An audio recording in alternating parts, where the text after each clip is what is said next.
situation, some fight between people. It's generally not random crime where citizens who are going about their daily business are the victim of a shooting, especially where a person sets out to shoot more than one person in spaced events. You know, and I can't think of, I was coming into this and earlier today, thinking about a time in Pinellas County where we've had, the last time we had a situation where we've had random more than one shooting. It's been a long time where average citizens were really in peril and in harm's way because of somebody who was out shooting people that they didn't know about. And I think that, as you'll hear as I explain this, that this was a true public safety nightmare that was getting ready to unfold. But thanks to good old-fashioned police work, technology, science, and good partnerships and cooperation through information between citizens and law enforcement, a murderer is off the street. And we stopped, I really think, what could have been Seminole Heights 2.0 from what happened in Tampa a couple years ago, where they had those multiple string of shootings that were random in nature. So here's what happened. Last Thursday night, October 7th, at about 9:45 p.m., deputies responded to a report of gunfire, shots fired, at the Bayou Court Apartments, located at 7525 83rd Street North in Seminole. Deputies found a 40-year-old white male who had been shot multiple times with a 9mm handgun. The victim told deputies that he was sitting by the pool area in front of his apartment, smoking a cigarette, minding his own business, just sitting there, when he saw a person round the corner, kind of by a stairwell, and point a gun at him, and the gun had a laser sight on it, and just started firing. And the victim was hit several times. We obtained video surveillance from the cameras in the apartment complex, and the shooting was captured by that video. The victim in this case did not know the shooter. The incident was under investigation as we tried to positively identify the suspect. The victim was shot, but he was not killed. The shooter in that situation used a 9mm handgun, and we found several shell casings from several different manufacturers at the scene. And I'd say, just based on experience, it is unusual that you see people who shoot guns that have, especially some really off-brand ammunition. And there was several different manufacturers' rounds that were fired. So that's something that's very distinctive and unique and unusual. Then what happened last night, so this is all under investigation. We're trying to figure out what happened. It's a one-time event as far as what we knew. It happened last week. Detectives are working with the victim, and we're trying to figure this thing out. Then last night, at about 8:30, and I'm going to try and do it this way so that I can stand here in front of the microphone. This event from last Thursday happened right here. Here's where the apartments are, the Bayou Apartments over here, just north of Park Boulevard off of 83rd. So that's where that happened last Thursday. And again, it's in the courtyard area. Guy's sitting there just smoking a cigarette, minding his own business, and just boom, boom, boom, and he gets shot with these rounds. The shooter on video after he shot took off, and again, the investigation was ongoing. So last night at about 8:30 p.m., deputies responded to a report of shots fired. So here's the original situation from Thursday night over here, and a few blocks over is where last night's shooting happened. So this shooting last night was on 84th Lane, just north of 75th Place. When deputies arrived here last night, again at about 8:30, they found 55-year-old white male, Eddie Lee Hoskins, Hoskins, who was deceased in the street. Mr. Hoskins had been shot multiple times. Now, whether it's a coincidence, I can't tell you at this point, but it does seem like it's just a coincidence, is that Hoskins, although he was over here, he also lived at the Bayou Apartments, the same place the original victim was from last Thursday. But everything points to that that's just purely coincidence.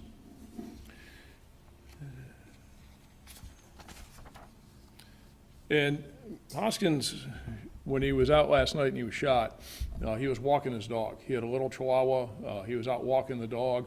He didn't have his wallet with him, didn't have any keys with him, and it appeared that he was just out like people do that time of night, just taking his dog for a walk.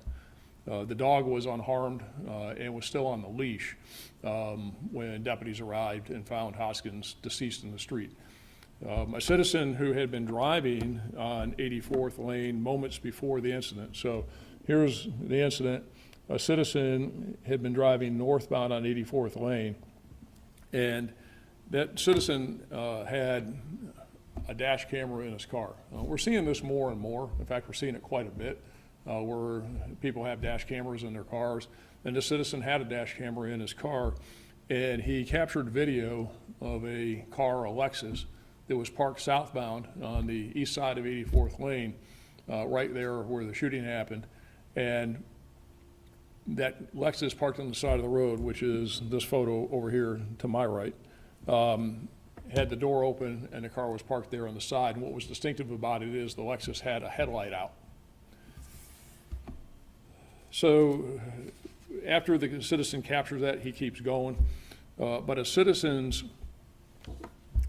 home camera system, and that citizen's home camera system was down here at the corner.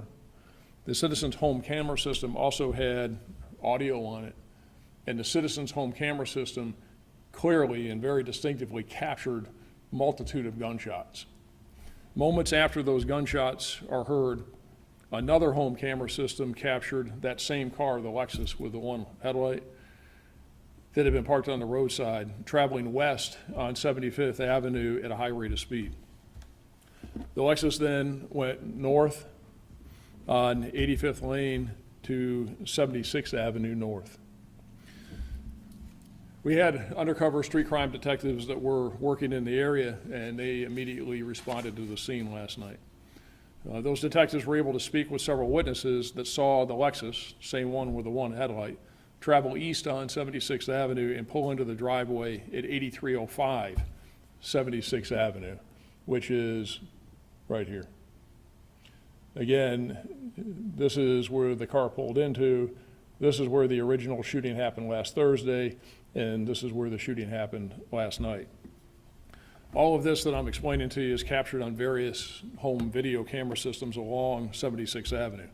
It took 57 seconds from the time the shots were fired, and we know that because the shots being fired are captured on the audio of the resident's video system. And it took 57 seconds for that Lexus, after the shots were fired, to travel to the home that I just described to you on 76th Avenue. So through the investigation last night and early this morning, detectives identified a resident of 8305 76th Avenue, which is the red dot there along 76th Avenue that I've been pointing to.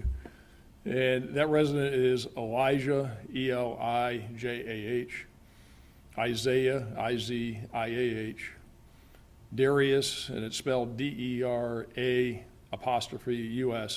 and his last name is McCray, M-C-C-R-A-Y. And he's a 20-year-old black male who is identified as a suspect. There's no relationship between McCray and Hoskins, just like there's no relationship between McCray and the shooting victim from last Thursday. There's no nexus, there's just no relationship at all. The gun used to shoot Hoskins last night, like the gun that was used to shoot the victim in last Thursday's attempted murder, was a 9mm.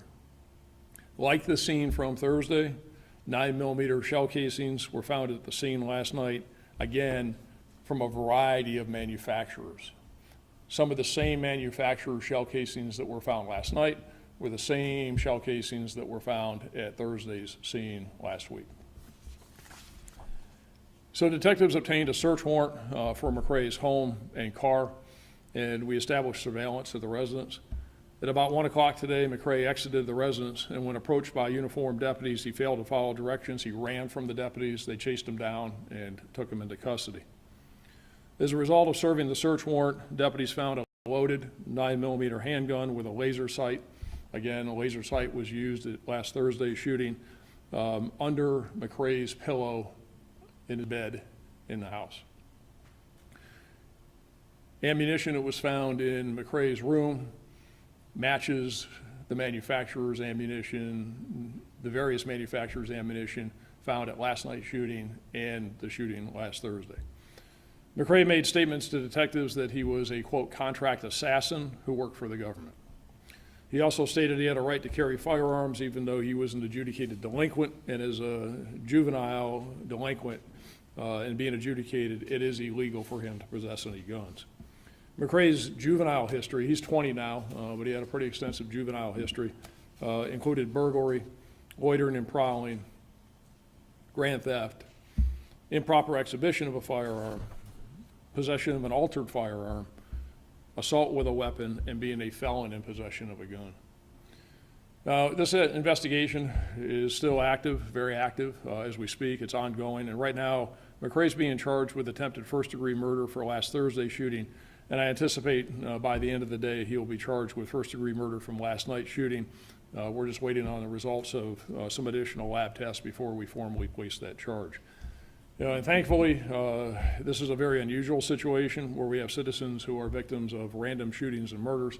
And of course, I'm very thankful that we're able to make this arrest and get this guy off the street before there were more victims. And as soon as we talked about this morning and we saw what happened, we're starting to put it together. And I can tell you, it just put a knot in my stomach because I saw what was unfolding here and the pathway that this was on.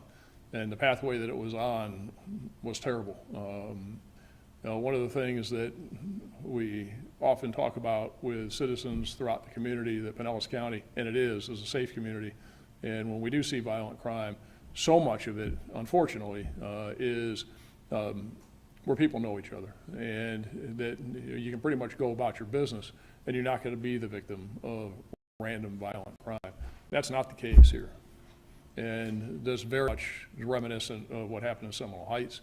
And if it wasn't for, again, a bunch of hardworking cops in the middle of the night putting all this together, good and great cooperation from citizens that were willing to come forward, using science, using technology, all the resources that we have available to us, this guy probably would still be out there with that gun under his pillow getting ready to decide who his next victim was going to be, in the sense that he was going to go out and randomly kill somebody. And so I can't express strongly enough how thankful we all are that this guy's in custody and that we only had one death. And the second victim is going to be okay, but this could have been a very bad situation. So Sheriff, there's little doubt in your mind that this would have continued had it not been stopped? Yeah, no doubt in my mind, based on everything I know, everything I see. I was out there at the scene today, was there when they were interviewing him, looked at all the evidence, looked at this whole thing. And I can tell you that this guy was just randomly killing people, or he randomly killed a person and tried to kill a second and was just waiting for more. The motive of using different brands of ammunition, is there any rhyme or reason behind that? It's probably all you could get. Right now, we don't know until we get with ATF and do some traces of the firearm as to where that firearm was purchased and kind of follow a path with it. Now, I can tell you back in August is that he was also stopped by one of our deputies in Madeira Beach. He was driving down 113th Street and he was swerving. And the deputy stopped him. There were some things there that he did and said that were kind of suspicious. And so the deputy did what we call a field interview report as a result of the traffic stop. He thought he might have been impaired, and he wasn't. But there were some things there that piqued the deputy's curiosity and just made it a little bit suspicious and weird. And one of the things he was doing, he was asking the deputy what kind of gun the deputy carries and what model and what make. And he was very inquisitive about guns and said that he wanted to get a gun. So, and again, I don't know, but I can tell you just from experience and what I see here is that he probably did what he said he was going to do in August and acquired a gun.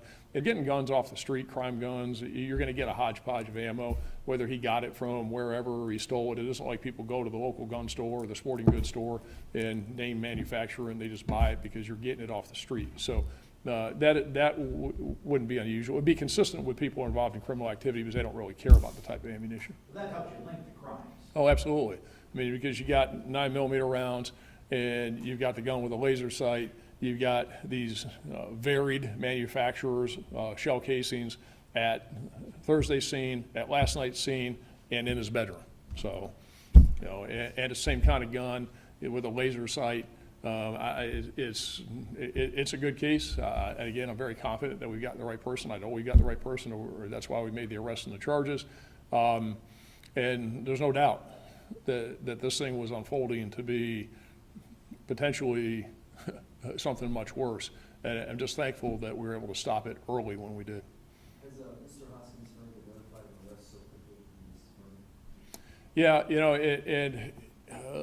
he was in that housing. We've been able to notify some people. He really didn't have any family local. He, from what I understand, was a veteran.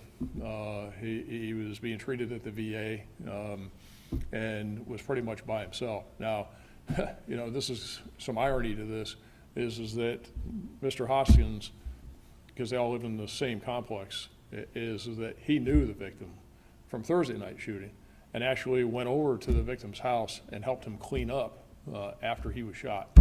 And then he goes out last night and he's the victim. So, yeah, that's just one of those ironies. The juvenile record of the suspect, is he from the area here in Pinellas County? Yes. Yeah. Sounds like these 4 witnesses were really critical in you tracking him down last night. Oh, huge. You know, again, you know, sometimes things fall into place, and you know, we all say about sometimes you get lucky. Well, you don't really get lucky. You make your own luck, if you will. And how this happened is that, you know, we had deputies that were in the area. And one of the things that was very crucial, was having those street crimes detectives that were out there. They were able to get in that area fast, because one of the detectives in particular, as soon as he got there, he's the one that talked to each and every one of these people going down 76th Avenue and was able to piece it together, and then found a Lexus in that driveway and were able to put the video of the car going in the driveway and then be able to take it from the audio with the shots fired and at 57 seconds from the shooting to the house. So no question that the citizens having those cameras, the citizen cooperation and people coming out, being willing to work with us, the detective being there, everything coming together was crucial in putting this together. Otherwise, it would have been like last Thursday's, where you got a whodunit and you don't have much to work with, because we didn't have a lot to work with from last Thursday. And you know, last night was very different. Is the victim of the attempted murder still in the hospital? He's out. He's out. You able to notify him as well of the arrest? Yes. Yes. How's he doing? He's doing okay. He's doing all right. Yeah. What else can you tell us about the suspect besides criminal records? Is there any drug abuse? Yeah, can you talk? I just had trouble hearing you. I'm just wondering Yeah. if you can tell us more about the suspect. Yeah, really, it's what I know at this point. Detectives are still interviewing him and talking to him. He did make a number of statements that I would consider to be acknowledgments, and his statements about, you know, being a contract assassin, said that he's done hits in the past. You know, some of these things are kind of illogical statements. Said he reported to somebody in Tallahassee, you know, some of these things. Was very, very adamant. I mean, dug in adamant about his right to carry firearms and to use firearms. In some of his statements, there's almost a tinge, if you will, of sovereign citizen type attitude and statements, that he was above it all, which, you know, as I listened to him and heard what he was saying and seeing all this, it put a knot in my gut, because again, this is the type of person that you're most concerned about, and that is, you know, off to some degree and is just wanting to go out. And what he was talking about, you can see with this stance, like on the video from Thursday night, is that when he rounded that corner and that guy was sitting by the pool from Thursday night's incident, and when he came out, he just rounded off on the guy. I mean, he was using tactical stances and tactical positioning. He knew exactly what he was doing, and he had a laser sight. And on the video, you could see the laser sight was on. So he came around that corner and he came up with that gun with a laser sight on and knew exactly what he was doing. So this is a guy, and the other thing we found in the apartment with the search warrants is he's been practicing with the firearm because we found used targets in his bedroom. So again, somebody that had been thinking about this and had a plan and was out affecting that plan. Any history of mental health issues that you're aware of? Not anything serious, no. And again, when the deputy had the contact with him back in August, is there really was no indication of that. We've talked to his family, and his family has not shed any light that would indicate any real serious mental health issues. Nothing to this extent that would cause him to do something like this. Of course, we ask those questions, but also, we'll say again, is that we're very early on, the investigation's ongoing. Of course, there's a lot more people that we're going to talk to. But as far as any diagnosed mental health conditions, the answer to that is no, according to the family members we've talked to. Did he live with anyone at that address? Yeah, his brother lived there, his aunt lived there. There are other people who were associated with that address, but last night, his brother was there with his girlfriend, and his aunt was there. You can go a long time without seeing something like this, as sheriff. Yep. They're rare, as you said. Yep.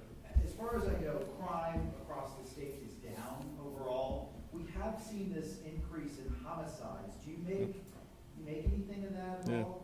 You know, it's hard, you're right. Okay, the numbers show that overall crime is down in the state of Florida. Crime is down in Pinellas County. But in Pinellas County, like the rest of the state and the nation, violent crime is up. And we have seen an uptick of it. Now, most of the categories that we've seen an uptick in violent crime are in aggravated assaults. Gun crimes are up, though. They just are. Gun crimes are up. Now, when we're talking about them being up, most of the period that the data reflects, so the measurement reflects, is the period of time of calendar year 2020. 2020, as we know, is a complete anomaly, and I really caution people about using information and using data from 2020. I think that a more comparable, appropriate comparable time period would be the last 4 or 5 months in 2021, and then looking at 2019 or 2018. Because there's so many factors in 2020 of people being in close quarters, on top of each other, not working. I mean, there's so many things that I really caution using that as a comparator at this point. And until we see the total 2021 data, and then I think the appropriate thing to do is go back and compare it to 2019 and see what that looks like. But the facts are the facts, is that crime overall is down, but violent crime is up, and gun crimes are up. Now, something like this, it's been, like I said, I can't think of the last time that we saw something like this, that really, I looked at this and said, I've been here a long time, and I looked at this and said, we got a problem. Right? This is an issue. This is a big deal. This is the real thing, and this is something that, thankfully from a lot of hard work and a lot of things coming together for us, is that we're able to save some lives and keep this from being something that none of us want to see. When you're at peril, in peril and at risk, and perhaps in harm's way, just because you're going about your daily business and going out and doing things like walking your dog and you're going to get shot, that's bad. That's a bad thing. That's a bad place to be, and we can't be having that. Are you going to release any of the home surveys at this time, Sheriff? No, not right now. Yeah, I'll give you that picture, like I said, from the video. But right now, the investigation's ongoing, and it wouldn't be the right thing to do at this juncture. Are there any other unsolved shootings in the last couple of weeks you think might be sensitive? No, not right now. Nothing that we're aware of. What will you tell the community, for them to make them feel safe after hearing all this? How can you guarantee them that you guys are out there? Well, that's why I wanted to really get in front of you all as quickly as we could today, to let the community know what happened and to make them feel safe, because we were on it and we were able to get this guy off the street very fast. The last thing I wanted to do was be standing in front of you and telling you, within this few block radius, we got 2 random murders and we got a problem. What I can tell the community is that we had a problem, we don't have a problem, the problem's been removed because of what we were able to accomplish in very short order, and everybody can go about their business and be safe. Yeah. All right, thanks everybody.